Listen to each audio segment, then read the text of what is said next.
हमने अक्सर देखा है कि जब बच्चे का जन्म हो जाता है तो कभी उसको टाइफाइड हो जाता है, कभी उसको कोई परेशानी हो जाती है। बच्चा जब पैदा होता है तब तो वो बहुत तंदुरुस्त होता है, लेकिन धीरे धीरे करके बच्चे का जो वेट है वो गिरने लगता है, बच्चा तमाम परेशानियों में, तमाम बीमारियों में घिर जाता है।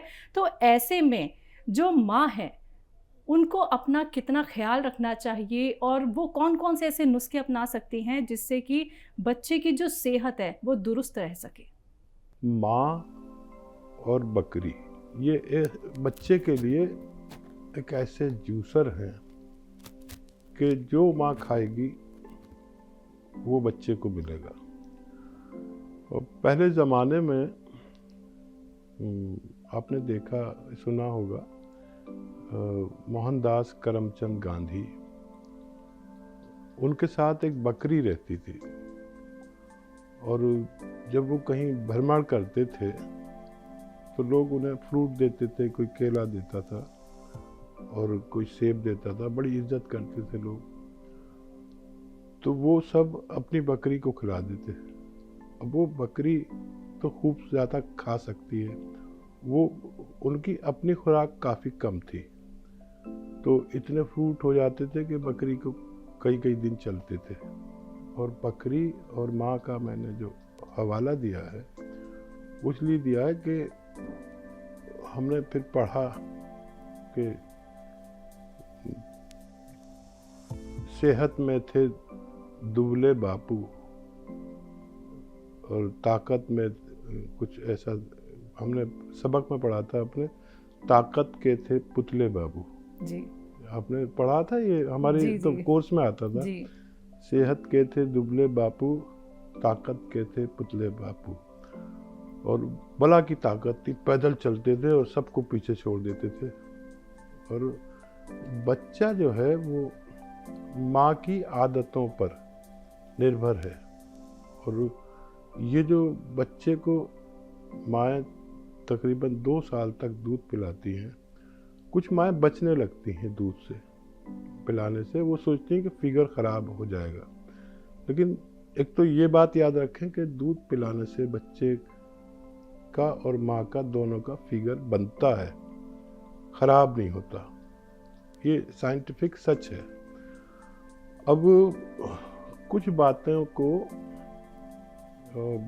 महिलाएं जो दूध पिलाने वाली हैं बच्चों की, वो याद रखें कि आपके बच्चे का जो मिजाज है, उसकी जो प्रवृत्ति है, आपको जो खाना खाना है उसके अनुसार खाना है। अगर बच्चा नज़ले का मरीज़ है तो आप ठंडी चीज़ें न खाया करें, इस बात का ख्याल रखें। और बच्चा अगर पेट का रोगी है, बच्चों को 2 ही परेशानियां होती हैं छोटे बच्चों को, या तो भूख की वजह से रोता है या पेट की तकलीफ़ की वजह से रोता है, और कोई तकलीफ़ होती ही नहीं। तो बच्चा अगर पेट का रोगी है तो ऐसी चीज़ें खाएं जिनसे आपका पेट ठीक रहे। और अगर आपका पेट ठीक भी रहता है तो ऐसी चीज़ें खाएं जो हज़म करने वाली हैं, तो आपका पेट तो ठीक है ही, उसके दूध में आपके ऐसी चीज़ें जाएंगी कि बच्चे का पेट ठीक रहेगा। तो बच्चे के मिजाज के मुताबिक आप खाना खाया करें, दूध ज़रूर पिया करें। और बहुत सारी दवाएं भी हैं, लेकिन आपको अगर बच्चे के मुताबिक खाना पीना है तो आपका बच्चा हर तौर पर मजबूत और जिस्मानी तौर पर भी और दिमागी तौर पर भी मजबूत रह सकता है। इंदौर से हैं कर्नल वर्मा जी, स्वागत है आपका। एक सवाल है, जी।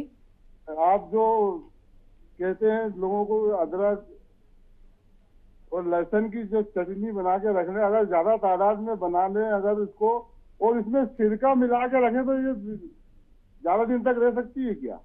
चटनी में अगर हम सिरका मिला के रख लें तो कैसा है, बहुत अच्छा है। चटनी को सिरका महफूज करता है एक तो, और सिरके में तो आप कुछ भी चीज़ डालेंगे वो महफूज हो जाती है, यानी सुरक्षित हो जाती है।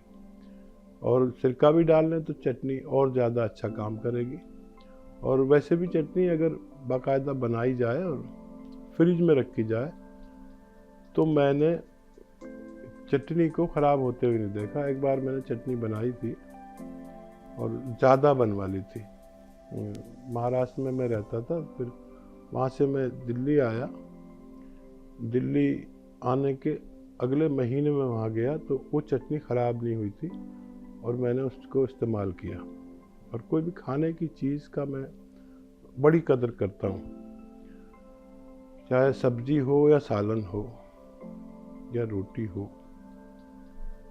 मैं जब तक उसे फेंकता नहीं जब तक वो ख़राब ना हो जाए, और महीनों तक भी फ्रिज में कुछ चीज़ें ख़राब नहीं होती। जी।